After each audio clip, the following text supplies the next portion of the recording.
வணக்கம். கடகராசிக்காரர்களுக்கான ஒரு ஸ்பெஷலான, ரொம்ப முக்கியமான ஜோதிட பகுப்பாய்வுக்கு உங்கள வரவேற்கிறேன். இத்தனை வருஷமா மாடு மாதிரி உழைச்சோம், ஒரு அங்கீகாரமும் கிடைக்கலையேன்னு ஒரு விரக்தியில இருக்கீங்களா? அப்போ இந்த வழிகாட்டி உங்களுக்கானது தான். மே, ஜூன் மாசத்துல வரப்போற குரு பெயர்ச்சி உங்க வாழ்க்கையில என்ன மாதிரியான மேஜிக் பண்ண போகுதுன்னு தான் நாம விரிவா பார்க்க போறோம். சரி, வாங்க நேரடியா விஷயத்துக்குள்ள போயிடலாம். இந்த பகுப்பாய்வுல நம்ம குறிப்பா 5 விஷயங்களை பார்க்க போறோம். 1. கடகராசியோட அந்த தனித்துவமான குணங்கள். 2. நீங்க கொடுக்கிற உழைப்பும் சந்திக்கிற சவால்களும். 3. வரப்போற குரு பெயர்ச்சியால கிடைக்கப் போற நற்பலன்கள். 4. நீங்க கட்டாயம் தவிர்க்க வேண்டிய சில அவசர முடிவுகள். அப்புறம் கடைசியா உங்களுக்கான குடும்ப மற்றும் ஆன்மீக பரிகாரங்கள். ஒரு தெளிவான ரோட்மேப் இது, வாங்க பார்க்கலாம். முதல்ல கடக ராசியோட அந்த யூனிக்கான குணங்கள் என்னென்னு பார்த்துடலாம். நீங்க தான் இந்த மொத்த பயணத்தோட உண்மையான ஹீரோ. ஏன்னா கடகராசிக்காரங்க எப்பவுமே எதிர்காலத்தை பத்தி ரொம்ப ஸ்ட்ராங்கா பிளான் பண்ணுவாங்க. வேலைக்காக இல்ல வருமானத்துக்காக எவ்ளோ தூரம் வேணாலும் போவாங்க. குடும்பத்தை விட்டுட்டு ரொம்ப தூரத்துல போய் கஷ்டப்படக்கூட தயங்கவே மாட்டாங்க. எப்படியாவது சொந்தமா ஒரு வீடு கட்டணும், ஒரு கார் வாங்கணும், இதுதான் உங்க மைண்ட்ல ஓடிட்டே இருக்கும். ஆனா இதுக்காக உங்க தனிப்பட்ட சந்தோஷங்களையும் குடும்பத்தோட செலவழிக்க வேண்டிய நேரத்தையும் நீங்க தினமும் எவ்ளோ தியாகம் பண்றீங்கன்னு உங்களுக்கு மட்டும்தானே தெரியும்.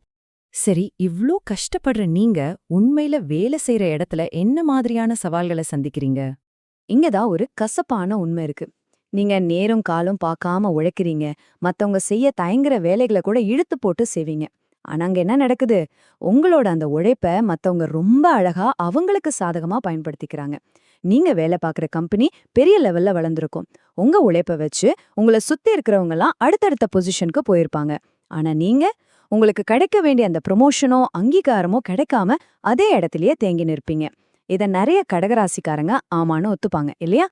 ஒருவேளை நீங்க போராடி ஆசைப்பட்ட அந்த வீட்டையோ காரையோ வாங்கிட்டீங்கன்னு வச்சுப்போம், அங்கதான் இந்த தனிமரம் எஃபெக்ட் ஆரம்பிக்கும். அதாவது சுத்தி 1000 பேர் இருந்தாலும் ஒரு தனிமரமா நிக்கிற மாதிரி ஒரு ஃபீலிங். சொந்த பந்தங்கள் எல்லாம் நேருக்கு நேரா சிரிச்சு பேசுவாங்க, ஆனா அவங்களோட அந்த பொறாமை பார்வையும் கண் திருஷ்டியும் உங்களை ரொம்பவே பாதிக்கும். ஆசையா கட்டின வீட்ல கிரகப்பிரவேசம் முடிஞ்ச அடுத்த மாசமே ஏகப்பட்ட சண்டைகளும் வாக்குவாதங்களும் வர ஆரம்பிக்கும். வெச்சை தொடும்போது நீங்க ஃபேஸ் பண்ற மிகப்பெரிய சவால்ல இதுண்டு. இப்போ இதையெல்லாம் மாத்த போற அந்த முக்கியமான திருப்பு முனைக்கு வருவோம். வரப்போற குரு பெயர்ச்சி உங்களுக்கு என்ன செய்ய போகுது? இத்தனை வலிகளையும் தாங்கினவங்களுக்கு ஒரு சூப்பரான விடிவு காலம் காத்துட்டு இருக்கு. இங்க இந்த 12 அப்படிங்கிற நம்பர் ரொம்ப ரொம்ப முக்கியங்க. கடந்த பல வருஷமா சனி பகவானோட தாக்கத்தால நீங்க தொட்டதெல்லாம் லேட் ஆயிருக்கும், இழுபறியாவே போயிருக்கும். ஆனா இப்போ சரியா 12 வருஷத்துக்கு அப்புறம் கடகராசிக்காரர்களுக்கு ஒரு பொற்காலத்தை கொடுக்க குரு பகவான் ரெடி ஆயிட்டார். நீங்க பட்ட கஷ்டங்களுக்கு எல்லாம் ஒரு ஃபுல் ஸ்டாப் வச்சுட்டு செல்வம், தொழில்னு எல்லாத்துலயும் ஒரு புது அத்தியாயம் ஆரம்பிக்க போகுது. இந்த மாற்றங்கள் எப்போ எப்படி நடக்கும்னு யோசிக்கிறீங்களா? இந்த மே மாசத்திலேயே உங்க வேலை சம்பந்தமா ஒரு நல்ல தெளிவு பிறக்க ஆரம்பிக்கும். சில அறிகுறிகள் உங்களுக்கு தெரிய வரும். ஜூன் மாசத்துல உண்மையான குரு பெயர்ச்சி நடக்கும்போது அது மிகப்பெரிய திருப்புமுனையா இருக்கும். அதை தொடர்ந்து ஜூன்லேருந்து டிசம்பர் வரைக்கும் உள்ள காலகட்டம் பாத்தீங்கன்னா உங்க வாழ்க்கையில வருமானமும் வளர்ச்சியும் சும்மா கொட்ட போகுது. இந்த வருஷத்தோட ஆரம்பம் வேணா கொஞ்சம் கஷ்டமா இருந்திருக்கலாம், ஆனா செகண்ட் ஹாஃப் உங்களுக்கு ரொம்ப பிரகாசமா இருக்க போகுது. இப்போ நாம கவனிக்க வேண்டிய ஒரு முக்கியமான பாயிண்ட் என்னன்னா, நீங்க எப்படி உழைக்கிறீங்கிறத விட எங்க உழைக்கிறீங்கிறது தான் மேட்டர். உங்க உழைப்புக்கு கொஞ்சம் கூட மரியாதையே இல்லாத ஒரு இடத்துல இனியும் வாய்ப்புக்காக வெயிட் பண்ணாதீங்க. இந்த குரு பயிற்சி உங்களை அப்படி யோசிக்க வைக்கும். உங்களோட தகுதி என்ன, உழைப்போட மதிப்பு என்னன்னு நீங்களே உணர்ந்து உங்களுக்கான சரியான இடத்தை நோக்கி நகர இது ஒரு சூப்பரான தூண்டுகோலா இருக்கும். இந்த புது மாற்றங்கள் வரும்போது சில அவசர முடிவுகளை நம்ம கட்டாயம் தவிர்க்கணும். அது என்னென்ன? புது வாய்ப்புகள் கதவை தட்டும்போது நம்ம வெற்றியை நாமே கெடுத்துக்க கூடாது இல்லையா? அதனால இந்த சில ரூல்ஸை கண்டிப்பா ஃபாலோ பண்ணுங்க. 1. கடந்த காலங்கள்ல இருந்த மன அழுத்தம், குழப்பங்கள் எல்லாத்தையும் தூக்கி குப்பையில போடுங்க.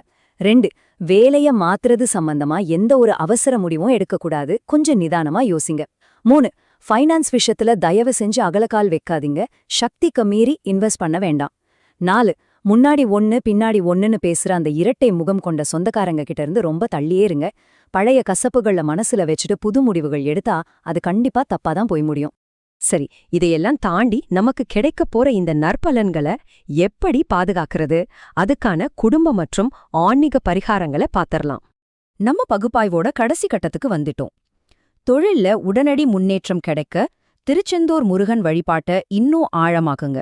நீங்க வெளியூர்லயோ வெளிநாட்டிலயோ இருந்தா கூட 3 அல்லது 6 மாசத்துக்கு ஒரு முறையாவது ஃபேமிலியோட குலதெய்வ கோவிலுக்கு போய் தரிசனம் பண்ணிட்டு வாங்க. ரொம்ப முக்கியமா அங்கிருந்து ஒரு கைப்பிடி மண்ணை எடுத்துட்டு வந்து வீட்ல வைங்க. அது ஒரு பெரிய பாதுகாப்பு அரணா இருக்கும். அப்புறம் மத்தவங்களோட கண் திருஷ்டி பொறாமையிலிருந்து தப்பிக்க ஒரிஜினலான கண்திருஷ்டி சாம்பிராணியையும் ஒரு அடி வெட்டிவேர் மாலையும் வீட்ல பயன்படுத்துங்க. இது நெகட்டிவ் எனர்ஜிய அப்படியே பிளாக் பண்ணிடும். இந்த இடத்துல ஒரு சுவாரஸ்யமான விஷயம் என்ன தெரியுமா? நம்ம இதுவரைக்கும் கிரகநிலைகள், பணம் இத பத்தி எல்லாம் பேசிட்டு இருந்தாலும், உண்மையான செல்வம், உண்மையான பரிகாரம் அப்படிங்கிறது நீங்க உங்க குடும்பத்தோட செலவு பண்ற நேரத்துல தான் இருக்கு. கணவனோ மனைவியோ மனம் விட்டு பேசுங்க. அவங்க உங்களுக்காக செஞ்சு தர ஒரு சின்ன சாப்பாட்டை கூட மனசார பாராட்டுங்க. இந்த அன்பும் பாசமும் தான் எந்த ஒரு கிரக தோஷத்தையும் தாண்டி உங்க வாழ்க்கைய முழுமையாக்கும். இறுதியா உங்ககிட்ட நான் கேக்குற ஒரு கேள்வி இதுதான். இனியும் உங்க உழைப்பையும் சக்தியும் மத்தவங்க உறிஞ்சிக்க நீங்க அனுமதிக்க போறீங்களா? இல்ல 12 வருஷமா காத்துக்கிட்டு இருந்த உங்களுக்கான அந்த வெற்றியையும் மரியாதையையும் கெத்தா உரிமை கோர போறீங்களா? அந்த தனி மரம் அப்படிங்கிற மைண்ட் செட்ல இருந்து வெளியே வாங்க. இந்த பரிகாரங்களை ஃபாலோ பண்ணுங்க. உங்களுக்கான பிரம்மாண்டமான வெற்றியை சந்தோஷமா ஏத்துக்கோங்க. மீண்டும் ஒரு அருமையான பகுப்பாய்வில் உங்களை சந்திக்கிறேன். நன்றி.